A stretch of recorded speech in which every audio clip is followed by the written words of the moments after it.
భయంతో వణుకుతూ తిరిగి వెనక్కి వెళ్దాము అని తాళ్ళు పట్టుకొని ఎక్కుదామని ప్రయత్నించారు. కానీ ఆలస్యమైంది. ఆల్రెడీ అక్కడ ఉన్న ఆత్మలు వాళ్ళని చుట్టుముట్టేశాయి. వాళ్ళు ఏడుస్తూ అరుస్తూ ఉన్నారు, ఎవరైనా ఉంటే కాపాడండి అని. కానీ ఎలాంటి సహాయం అందలేదు. ఎందుకంటే వాళ్ళు మాట్లాడేది ఎవరికి వినిపించనంత లోతులో ఉన్నారు. అయినా ఆ బావి వైపు ఒక మనిషి కూడా రాడు. దురదృష్టవశాత్తు వాళ్లకు అదే చివరి రోజయింది. ఆ ఫ్రెండ్స్ వాళ్ళ కుటుంబ సభ్యులు చాలా గాలిస్తున్నారు. అలా గాలించగా ఒకరోజు ఆ బావి వైపు నుండి దుర్వాసన వస్తుంది అని పోలీసులకు కాల్ రావడంతో ఆ బావి వద్దకు వెళ్ళి అందులోకి రెస్క్యూ టీంను దించారు.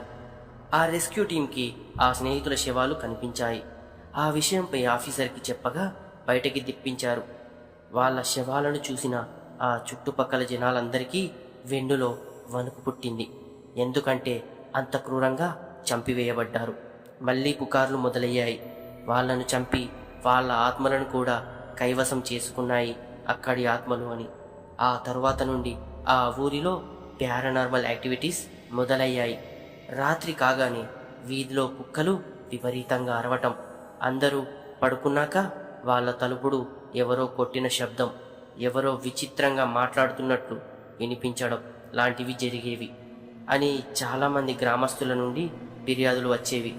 పొద్దున్నే లేచి చూసేసరికి వాళ్ళకి సంబంధించిన మూగజీవాలు మరణించి ఉండటం లాంటివి జరిగేవి.